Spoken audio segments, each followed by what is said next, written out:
mengangkat kisah misteri, ironis, dan tragis dari berbagai belahan dunia.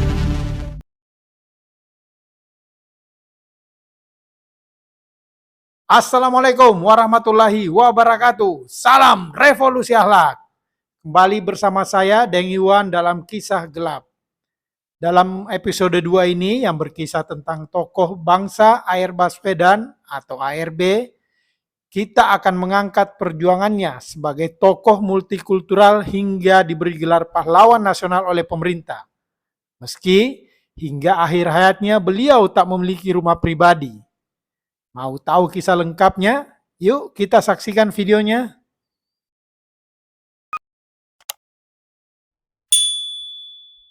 Dalam perjalanan, Air Baswedan atau ARB meninggalkan majalah Matahari. Meski ia mendapatkan gaji 120 gulden atau setara dengan 24 kuintal beras waktu itu. Keputusan itu diambil untuk mengemban amanah menjalankan roda organisasi Persatuan Arab Indonesia atau PAI. Demi perjuangan, kata ARB. Saat menjadi ketua Partai Arab Indonesia atau PAI, ARB gigih memperjuangkan penyatuan penuh keturunan Arab dengan masyarakat Indonesia dan terlibat aktif dalam perjuangan bangsa. Meski PAI kerap mendapatkan kritikan dan cercaan, ARB mengonsolidasikan kekuatan internal sekaligus membangun komunikasi dengan pihak luar, yaitu gerakan perjuangan kemerdekaan Indonesia lainnya seperti Soekarno, Muhammad Hatta, Sultan Syahrir, dan Muhammad Husni Tamrin. Pada 21 Mei 1939, PAI turut bergabung dalam Gerakan Politik Indonesia atau GAPI yang dipimpin Muhammad Husni Tamrin. Dalam GAPI ini, partai-partai politik bersepakat untuk menyatukan diri dalam wadah negara yang kelak bernama Indonesia. Berkat masuk dalam GAPI, posisi PAI sebagai gerakan politik dan kebangsaan semakin kuat. Selain masuk dalam GAPI, ARB juga membawa PAI ke dalam lingkaran gerakan politik kebangsaan yang lebih luas dengan masuk ke dalam Majelis Islam ala Indonesia atau MIAI pada tahun 1937. Pada masa pendudukan Jepang, ARB diangkat sebagai anggota Chuo Sangiin, semacam Dewan Penasehat Pusat yang dibentuk penguasa Jepang. Organisasi ini diketuai langsung oleh Insinyur Soekarno. Menjelang Indonesia merdeka, ARB ikut menjadi anggota Badan Penyelidik Usaha Persiapan Kemerdekaan Indonesia atau BPUPKI. Disinilah ARB bersama para pendiri bangsa lainnya terlibat aktif menyusun Undang-Undang Dasar 1945. Setelah Indonesia merdeka, ARB menjadi anggota Komite Nasional Indonesia Pusat atau KNIP. Perjuangan ARB berlanjut di Republik Baru bersama dengan Haji Agus Salim yang saat itu menjabat Menteri Muda Luar Negeri, Rasidi, Sekjen Kementerian Agama, Muhammad Natsir, dan ST Pamuncak. ARB yang saat itu menjabat Menteri Muda Penerangan menjadi delegasi diplomatik pertama yang dibentuk oleh negara baru merdeka ini. Mereka melobi para pemimpin negara-negara Arab. Perjuangan ini berhasil meraih pengakuan pertama atas eksistensi Republik Indonesia secara de facto dan de jure oleh Mesir. Lobi panjang melalui Liga Arab dan di Mesir itu menjadi tonggak pertama keberhasilan diplomasi yang diikuti oleh pengakuan negara-negara lain terhadap Indonesia, sebuah republik baru di Asia Tenggara. Pada tahun 1950-an, ARB bergabung dalam Partai Masyumi. ARB menjadi pejabat teras partai Islam terbesar dalam sejarah Indonesia itu.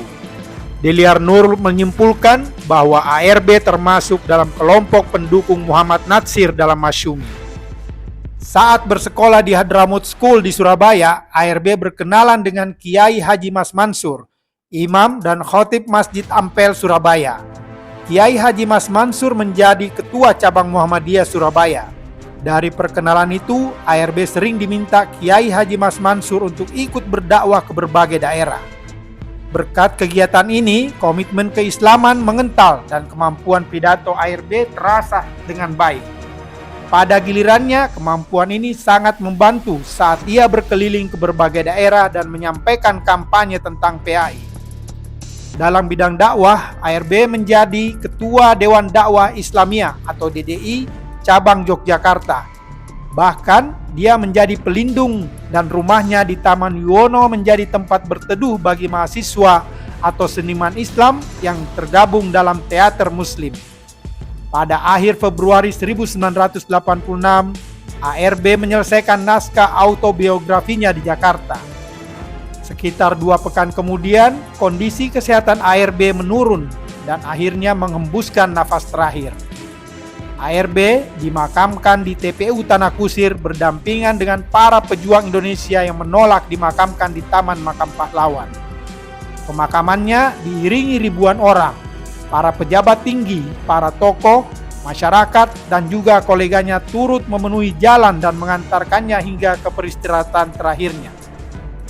Menteri Penerangan saat itu, Haji Harmoko, saat mengiringi jenazah ke Tanah Kusir mengatakan bahwa ARB ini lebih Indonesia dari orang Indonesia sendiri.